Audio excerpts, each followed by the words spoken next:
Hey folks, welcome back to Rugby Ascendant. This is Chris, and I'm in Dallas with Carlo de Nysschen from Pretoria. And that's got to be the most difficult Afrikaans surname I've ever tried. Of course, it's, I think, originally probably Huguenot. It probably comes from that, or no? Dutch, I think. Oh, it does come from Dutch with the D in there. Okay, D.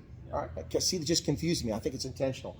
So, Carlo, you are kind of a veteran of Major League Rugby now. Yeah, I don't know how to feel about that, to be honest.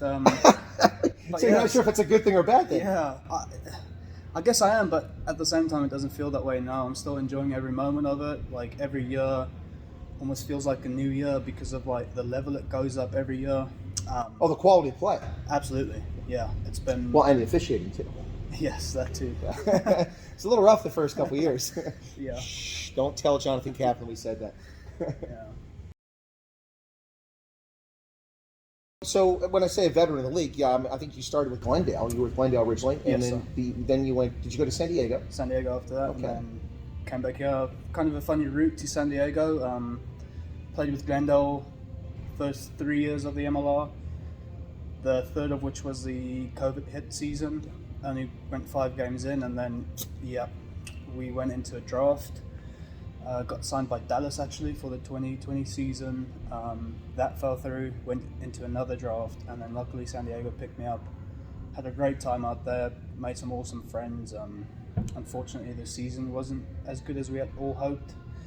But yeah, it was good. It was a good learning curve for me, and then obviously back here for the foreseeable future. So you played in San Diego. So you played with Joe Peterson. Yes. He's what, 137 years old now? Sorry, Joe. Spring chicken still. Yeah. No, he is. He's still got it. It's like a fine wine. Yeah, he's still got it. There's a lot of guys like that running around. They still got it. You know. Absolutely, yeah. And I think that's like going to San Diego. Even my time at Glendale, I spent time playing with Rene Ranger. Steve Brett was backline coach back then. So. And then he later moved on to Atlanta. Now he's head coach in Atlanta. Absolutely, doing really well there too.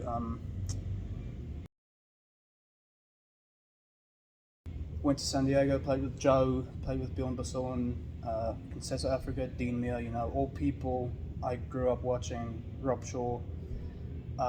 Chris Robshaw too. That's right. Yeah. Yeah, so it's been an unbelievable journey for me. Sometimes I have to pinch myself. But yeah, it's been unbelievable so far, and just super grateful that I can be a part of this league. Well, you're on the pitch, so you're actually playing against these guys and then practicing with your team. So I've always been a Blitzblock fan, huge Blitz fan. I just came back from London. I was at the Sevens, covering the Sevens there. Yeah. Disappointing for the Blitzblock, but they moved to the top of the log again, so hopefully they can win in Los Angeles to lock it out. But South Africa, is he really as fast as he looks? You know what? Cecil is deceptively fast. I know. That's the thing. Yeah, he doesn't look like it, but just Cecil's one of those rugby players, that just has a rugby brain. Just an unbelievable He sees player. Those gaps and he makes sees the move. things probably 2 phases earlier than everyone else, which is an unbelievable skill, and off the field, unbelievable person as well. Just a really good guy. Really good guy. So you grew up in Pretoria. Yes, sir. And how'd you find that in Gauteng?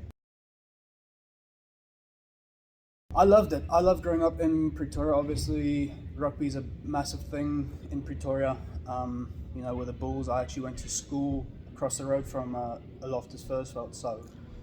So I'm going to guess you're a Bulls fan. I am a Bulls fan, yes. This will be the end of the interview, folks. Right here. VP, you like a ding.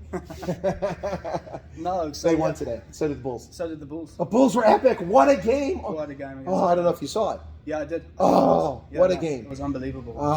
So yeah, very happy day. But yeah, growing up in Pretoria was great. Rugby culture, massive there. It's almost like a religion, like the rest of South Africa. But I just feel Pretoria has that something special. Yeah, I kind of like it's my. People ask me about South Africa. What's your favorite place? And I always say Pretoria. I'm like, are you crazy? I'm like, no, I love it.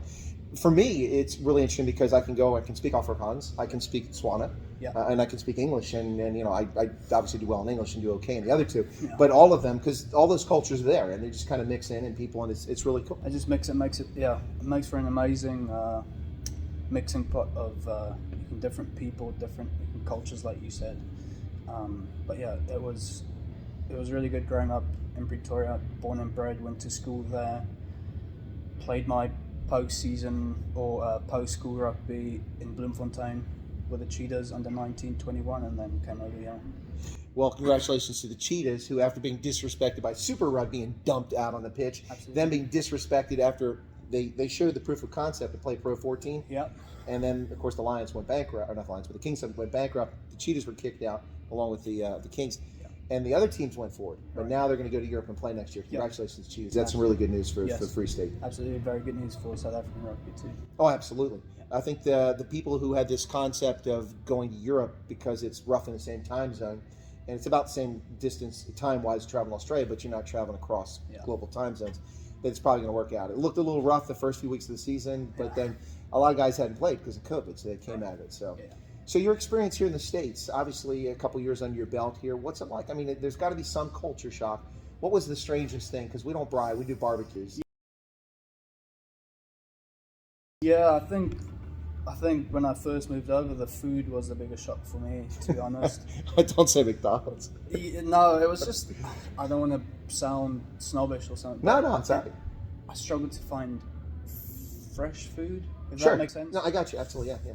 Versus South Africa. We don't have butcher shops on the corner. Exactly, yeah. That's what you're getting at. Things like that. And just like the processed food here seems to be in abundance versus fresher food. So I think that was the biggest culture shock for me. And then obviously moving to Denver, the weather.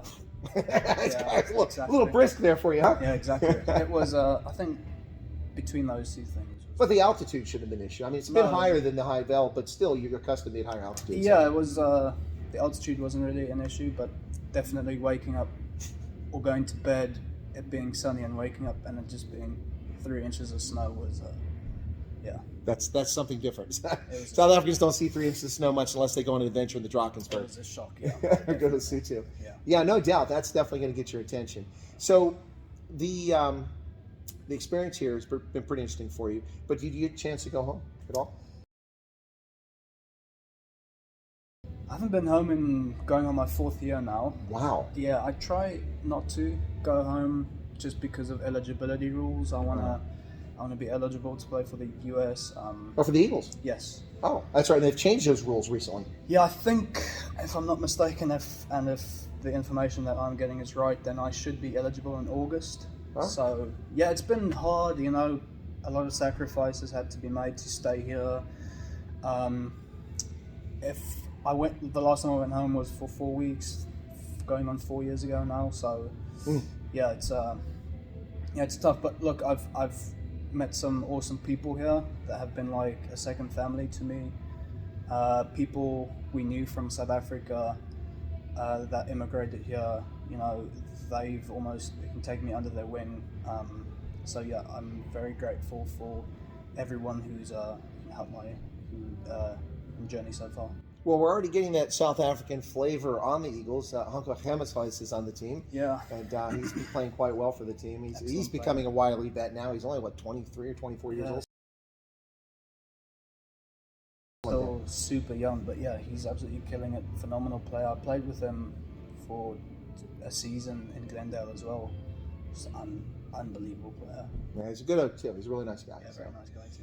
Well, good luck in making the Eagles. Should we put a word in with Gary Gold? I do interview him occasionally. I don't know if that'll work for you or backfire, so maybe I should just let it be. Yeah, I think let's just let it be. Let's just let it be. But Carlo, thank you so much for your time. I really appreciate it. It's a pleasure. Bye-bye, donkey. Thank you. Yeah.